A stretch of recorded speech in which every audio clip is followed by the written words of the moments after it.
Reino de los Osos, ciudad de Narrowtown. De vuelta en Narrowtown, el mensajero Idol junto con sus escoltas llegaron a una taberna en la entrada de la ciudad llamada Trufas.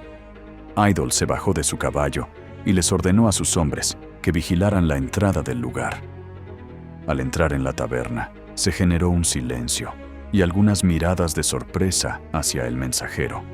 No es habitual que la alta nobleza esté presente en estos parajes, pero se han dado casos.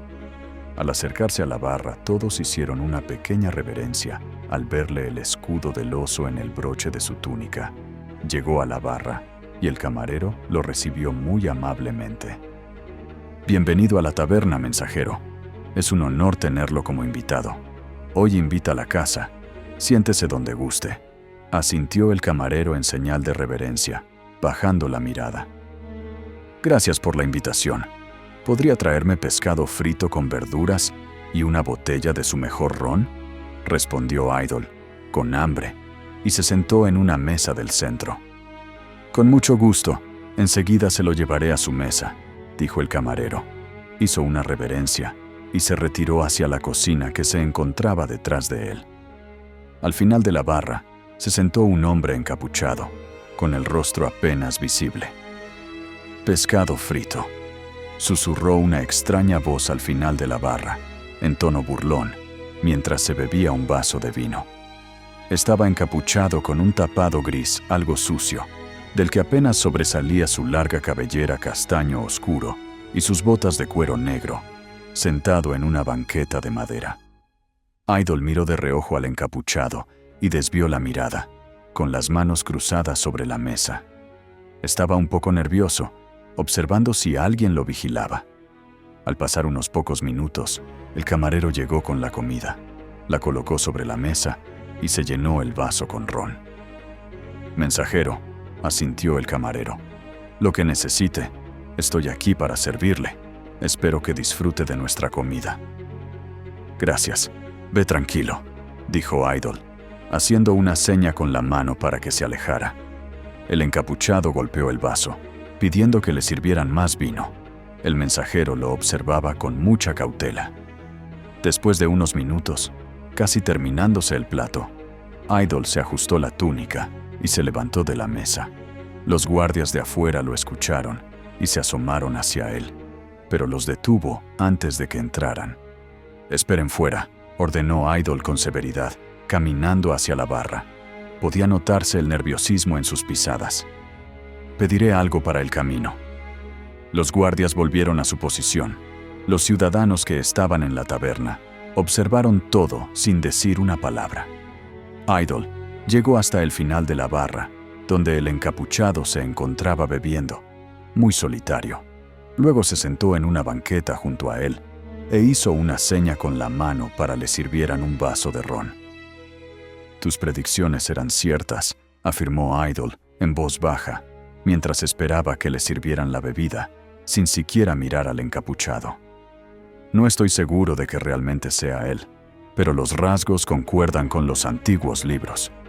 El encapuchado solo se limitaba a escucharlo mientras se bebía todo el vino, fingiendo que no se conocían. Luego de que le sirvieran el ron a Idol, colocó con mucha agilidad un papel debajo del vaso y se lo acercó al misterioso hombre. «Tienes un día y medio de ventaja. No tendremos una oportunidad así de nuevo.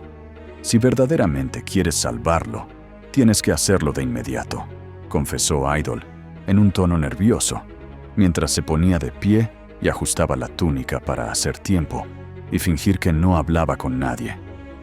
«Que el Dios del Sol te acompañe en todo el camino, mi querido hermano». El mensajero se retiró de la taberna, ordenó a los guardias que subieran a sus caballos y se dirigieran a los carruajes. Mientras subía a su caballo, miró al cielo.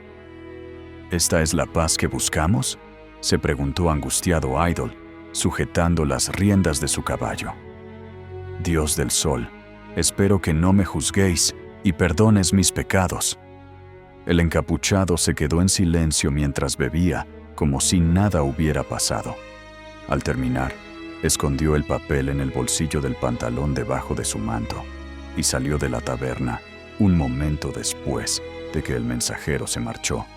Tomó su caballo y se dirigió a su posada en las afueras de la ciudad. Con el sol al atardecer, el encapuchado entró con prisa a su casa. Era una choza de madera algo pequeña, ubicada en un campo bastante alejado, hacia el noreste de la ciudad. Cogió el candelabro de la mesa, lo encendió y se sentó en la cama. En su mano llevaba el papel escrito que le dejó Idol. Con solo leer una sola palabra, quedó asombrado y con los ojos cristalizados, a punto de hundirse en un mar de lágrimas. El papel tenía escritas unas coordenadas, una edad y un nombre. 34.8.167-57.9 833 14 Rocinante Legales. Mientras se tapaba la boca con el papel, lo único que se escuchaba era el sonido del pabilo quemándose. El dios del sol nos dio una oportunidad. Las posibilidades de que esto ocurriera eran nulas, dijo, apretando el puño. Hermano, te prometo que lo salvaré. Daré mi vida para encontrarlo. El heredero del gran trono de Taika existe, expresó el encapuchado con fervor. Se puso de pie y abrió un baúl antiguo que tenía a un lado de la cama. Contenía una espada, más grande que ninguna otra que se haya visto. Parecía una especie de claymore, pero más voluminosa, empolvada y cubierta con una manta roja. La levantó y la desenvainó. Pasó su mano por la hoja, donde brillaba un escudo tallado con el símbolo de una víbora de 3 cabezas, un oso de perfil y 3 olas de mar, todo cubierto por alas de dragón. El símbolo del castillo de Taika, murmuró el encapuchado, en tono nostálgico. Se quedó un momento contemplándola. Volvió en sí, la envainó, recogió provisiones, algunas monedas de oro y plata que había guardado, y partió con su caballo hacia el este. El sol se escapaba por las montañas en el horizonte. Un hallazgo importante denotaba el inicio de una aventura sin precedente. Sur de Inlandín, reino de Benión, castillo de Gilán. Un soldado a caballo pasó al galope por las puertas del bastión, dirigiéndose directamente al castillo. Se veía a lo lejos sobre la ciudad una gran arquitectura oscura de estilo gótico, con 3 grandes picos que parecían simular colas de serpiente. El hombre llegó a la gran puerta doble de madera, con una enorme serpiente de 3 cabezas, tallada en el centro, y con molduras de acero, que eran escoltadas por 4 guardias. «Deténgase ahí, soldado». 2 de ellos se acercaron a él agresivamente. «¿Quién eres?» «Soy el soldado Mateus a cargo del general Clud. Vengo a dar un mensaje urgente al ministro Skal», dijo, exaltado, Mateus, mientras se bajaba del caballo. «Adelante», dijo uno de los escoltas, mientras se miraba con su compañero y asentía con la cabeza. «Te guiaremos hasta el ministro, por aquí». De camino a los aposentos del ministro, se podía observar la majestuosidad del castillo de Gilán, escaleras por doquier, extraños cuadros con cuerpos desnudos y la mayoría sin rostro, estatuas y ornamentos de muy valiosa calidad, se mostraban en cada esquina, todo muy limpio como si fuera un cuadro recién pintado.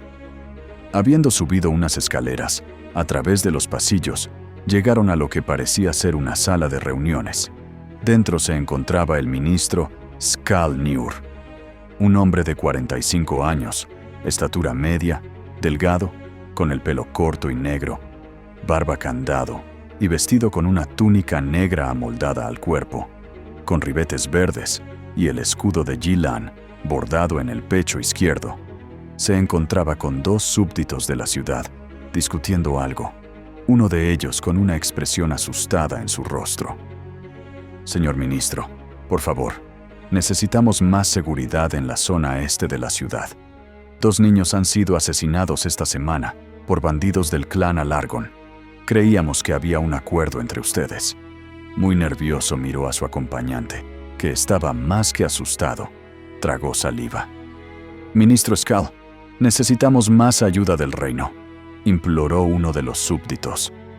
La sucia vida de la burguesía no es algo que concierna al rey, dijo Skull, muy altivo, dándoles la espalda con su asiento de cuero bordó oscuro, mientras se dirigía a los súbditos.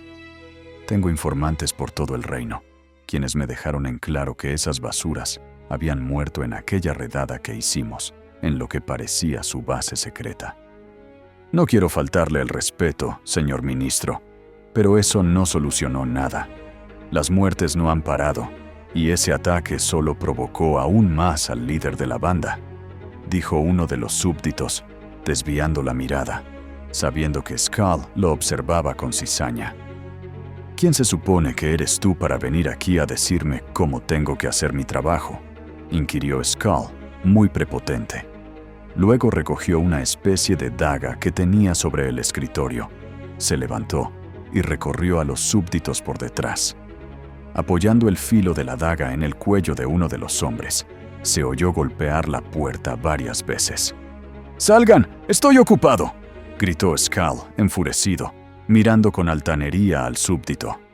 Señor ministro, asintió el escolta, entrando de todas formas y haciendo una reverencia. Ha venido un guardia del general Clute con un mensaje urgente. Skull se quedó unos segundos pensando y con una sonrisa malévola miró a los súbditos. Permítanme un momento, señores. Tengo algo urgente que atender. Enseguida vuelvo para darles todo mi apoyo, dijo Skull, con un tono travieso, mientras se retiraba de la habitación. Los súbditos se miraron aterrados. El ministro Skull salió, pero antes de marcharse, se dirigió a los guardias reales que tenía en la puerta. Hacedlo y limpiad todo. No quiero manchas de su asquerosa sangre en mi recámara, ordenó Skull, mirando a uno de sus guardias. Mientras llevaba a Mateus a sus aposentos, se oían los gritos de desesperación de los súbditos, que eran aniquilados sin piedad. Dime, aquí podemos hablar con tranquilidad. ¿Encontraron el libro?, preguntó Skull, mirando fijamente a Mateus. Señor ministro Skull, traigo un mensaje del general Clute. El libro fue encontrado con éxito y fue llevado al bibliotecario, como usted lo ordenó. Él cree que en 2 días estará de vuelta, informó Mateus. Skull recorrió su habitación con una felicidad aterradora. Desde un atril que tenía debajo de la mesa, descorchó un vino y bebió un trago largo. Si las historias del Tamán son ciertas, esto podría cambiar el curso de la historia. Los otros reinos están sin ninguna protección, vulnerables, como ovejas, a punto de ser acechadas por un lobo hambriento, contó Skull con satisfacción, y se bebió casi todo el vino.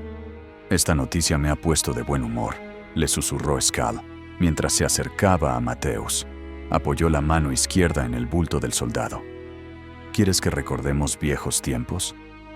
¿Estás seguro?, indagó Mateus, con cierta timidez, mirando al ministro a los ojos. ¿No crees que alguien nos escuchará? Soy el ministro del rey. Si alguien se atreve a cuestionar o juzgar siquiera mi vida, será ejecutado sin ningún tipo de juicio que lo pueda salvar, declaró Skull, mirándolo con excitación, mientras le frotaba la mano sin parar. Las miradas de agasajo prosiguieron con un fuerte beso y comenzaron a quitarse las prendas con fervor. Skull lo arrastró hasta la cama y lo tiró boca abajo. Mateus lo miraba con total seducción, esperando que se termine de desvestir. El cuerpo desnudo del ministro erizó la piel del soldado. Estas noticias hacen que me quiera comer al primero que se me cruce, gimió Skull, acercándose a Mateus y sujetándolo del cabello para atraerlo hacia su miembro.